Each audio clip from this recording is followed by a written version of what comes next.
Tentunya kalian sering mendengar istilah metabolisme. Nah, menurut kalian apa sih pengertian dari metabolisme itu? Pada bab ini kita akan mempelajari segala hal yang berhubungan dengan metabolisme dan juga enzim. Yuk kita mulai.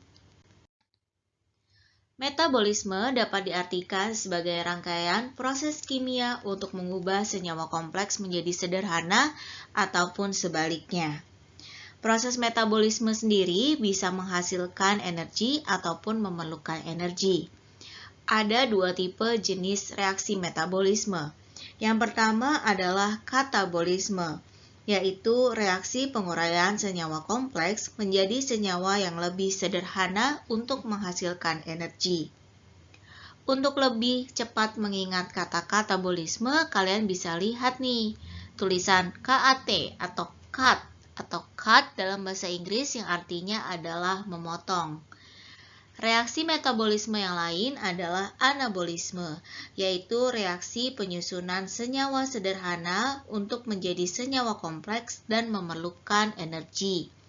Contoh dari anabolisme adalah proses fotosintesis. Pada proses metabolisme sendiri akan diperlukan enzim dan juga ATP atau adenosin trifosfat. Enzim dalam hal ini akan berperan sebagai katalisator, sedangkan ATP akan berperan sebagai energi. Untuk berikutnya, kita akan membahas lebih mendetail terkait enzim. Enzim merupakan senyawa protein yang berfungsi sebagai katalisator pada suatu reaksi kimia di proses metabolisme. Katalisator bekerja dengan meningkatkan laju reaksi sehingga dapat berlangsung dengan lebih cepat. Nah, untuk mempelajari enzim ada beberapa istilah yang perlu kalian ingat. Antara lain istilah substrat dan juga produk. Substrat adalah zat yang dipengaruhi oleh enzim, sedangkan produk adalah hasilnya. Kita bisa lihat contoh pada reaksi berikut, di mana sukrosa diubah menjadi glukosa dan fruktosa oleh sukrase. Dalam hal ini, sukrosa adalah substrat, sedangkan glukosa dan fruktosa adalah produknya, dan sukrase berperan sebagai enzim. Komponen dari enzim terdiri dari bagian protein dan bagian non-protein. Komponen proteinnya disebut sebagai apoenzim, sedangkan komponen non-proteinnya bisa berupa koenzim dan juga kofaktor. Misalnya seperti vitamin B ataupun seng, magnesium, dan juga besi. Nah, ketika enzim berikatan dengan koenzim dan kofaktornya, maka enzim akan menjadi aktif dan dapat disebut sebagai holoenzim. Enzim sendiri dapat dibedakan berdasarkan tempat bekerja dan juga tipe reaksinya. Yang pertama adalah berdasarkan lokasi bekerja. Enzim dapat disebut sebagai intraselular enzim jika bekerja di dalam sel. Contohnya adalah katalase. Sedangkan enzim yang disekresikan dan bekerja di luar sel disebut sebagai ekstraselular enzim. Contohnya adalah pepsin dan renin. Berdasarkan tipe reaksinya, maka enzim bisa dibedakan menjadi oksidoreduktase, yaitu yang mengkatalis reaksi oksidasi dan reduksi, hidrolase, yaitu yang mengkatalis hidrolisis, yaitu pemutusan hidrolik, ikatan C dan ikatan C dan N, dan juga ikatan lainnya. Kemudian ada juga isomerase, yaitu yang mengkatalisis proses isomerisasi atau reorganisasi atom pada suatu molekul. Tipe reaksi lainnya yaitu transferase yang mengkatalisis pemindahan gugus, liase yaitu penghilangan gugus atom tanpa melalui proses hidrolisis, dan yang terakhir adalah ligase yaitu enzim yang mengkatalisis penyatuan dua molekul. Enzim bekerja dengan cara menurunkan energi aktivasi atau EA, yaitu energi minimum yang diperlukan untuk terjadinya reaksi kimia. Pada beberapa reaksi metabolisme diperlukan energi aktivasi yang sangat tinggi. Hal ini menyebabkan reaksi kimia tersebut harus dilakukan pada suhu yang tinggi. Pada gambar kita bisa melihat bahwa ada dua grafik. Yang pertama adalah yang berwarna hitam dan yang kedua adalah yang berwarna merah. Grafik berwarna hitam menjelaskan bahwa reaksi tersebut dilakukan tanpa kehadiran enzim, sehingga energi aktivasi yang diperlukan lebih tinggi.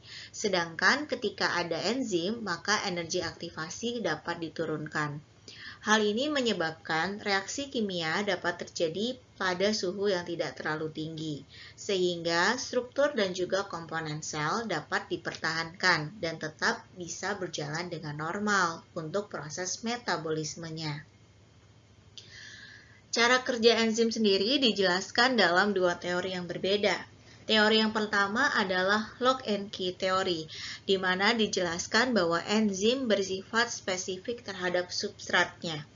Hal ini dikarenakan karena sisi aktif dari enzim sangat spesifik, sehingga bentuk molekul harus spesifik dan sesuai dengan sisi aktif dari enzim.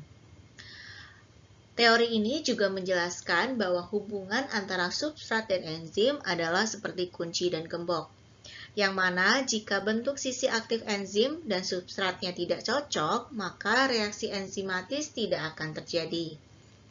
Teori kedua adalah induced fit teori, yang mana dijelaskan bahwa enzim memiliki sisi aktif yang fleksibel. Pada saat substrat memasuki sisi aktif enzim, maka bentuk sisi aktif enzim akan termodifikasi, sehingga bentuk ikatan kompleks antara enzim dan substrat bisa terbentuk dan reaksi kimia bisa berjalan. Berikut adalah beberapa sifat dari enzim. Yang pertama, enzim sensitif terhadap panas. Enzim bekerja secara spesifik terhadap substratnya dan juga berfungsi sebagai katalis pada suatu reaksi kimia. Enzim dapat digunakan berulang kali karena enzim tidak ikut bereaksi dalam proses kimia tersebut. Selain itu, enzim juga diperlukan dalam jumlah yang sedikit dan dapat bekerja secara reversibel atau bolak-balik. Faktor yang mempengaruhi kerja enzim antara lain suhu, derajat keasaman atau pH, dan juga konsentrasi dari substrat. Yang pertama adalah suhu. Suhu akan mempengaruhi laju reaksi.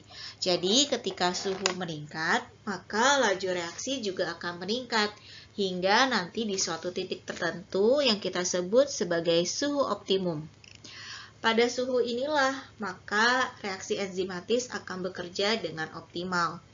Akan tetapi, peningkatan suhu yang terjadi terus-menerus akan menyebabkan penurunan laju reaksi. Hal ini disebabkan karena protein mengalami denaturasi. Pada manusia, enzim bekerja secara optimal pada suhu 35 hingga 40 derajat Celcius. Faktor yang kedua adalah pH optimum, yang mana setiap enzim memiliki pH optimum yang berbeda-beda. Contohnya, pada manusia biasanya pH optimumnya adalah sekitar 6-8. Sebagian besar enzim pada sistem metabolisme manusia memiliki pH optimal sekitar 6-8. Namun, pada enzim yang bekerja di lambung seperti pepsin akan bekerja optimal pada pH yang rendah, yaitu sekitar pH 2. Untuk substrat, penambahan konsentrasi substrat dapat mempercepat terjadinya reaksi. Namun, ketika semua enzim sudah bekerja, maka penambahan substrat tidak akan mempercepat reaksi lagi. Hal ini disebabkan karena kondisinya sudah jenuh atau sudah saturasi. Faktor lain yang mempengaruhi kerja enzim adalah keberadaan inhibitor.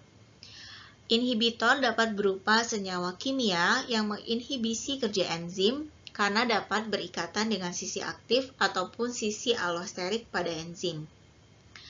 Ada dua tipe jenis inhibitor. Yang pertama adalah inhibitor kompetitif dan yang kedua adalah inhibitor non-kompetitif.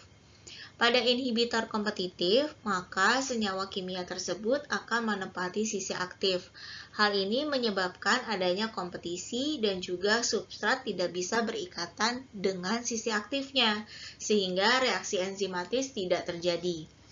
Pada inhibitor non-kompetitif, inhibitor akan berikatan dengan sisi allosterik. Hal ini akan menyebabkan terjadinya perubahan pada sisi aktif enzim, sehingga substrat tidak dapat menempel atau berikatan dengan enzim. Faktor lainnya yang mempengaruhi kerja enzim adalah jumlah produk. Penimbunan produk dapat menyebabkan laju reaksi melemah. Hal ini dikenal dengan nama inhibisi produk, yang bersifat inhibisi non-kompetitif. Kita bisa melihat pada gambar di samping, di mana terjadi rangkaian reaksi metabolisme yang memerlukan beberapa jenis enzim, sehingga akan dihasilkan end produk atau produk akhir. Nah, produk akhir di sini akan berikatan dengan sisi allosterik pada enzim, sehingga sisi aktifnya akan berubah dan substrat sudah tidak dapat berikatan lagi dengan sisi aktif dan reaksi enzimatis akan berhenti. Pada proses metabolisme sendiri, inhibisi produk diperlukan untuk mencegah akumulasi dari produk. Hal ini bertujuan untuk mencegah toksisitas yang disebabkan oleh produk. Demikian materi kali ini, semoga bermanfaat untuk kalian semua. Sebagai referensi, kami menggunakan buku Biology A Global Approach karangan dari Campbell dan kawan-kawan yang diterbitkan pada tahun 2018 oleh penerbit Pearson. Selain itu, kami juga menggunakan buku Microbiology and Introduction karangan Tontora dan kawan-kawan yang diterbitkan pada tahun 2018 oleh Pearson. Kami juga menggunakan buku lain yaitu buku biologi untuk SMA dan MA kelas 12 karangan Irlang Nintias yang diterbitkan pada tahun 2018 oleh penerbit Erlangga. Terima kasih sudah menonton video ini. Semoga bermanfaat dan sampai jumpa di video-video berikutnya.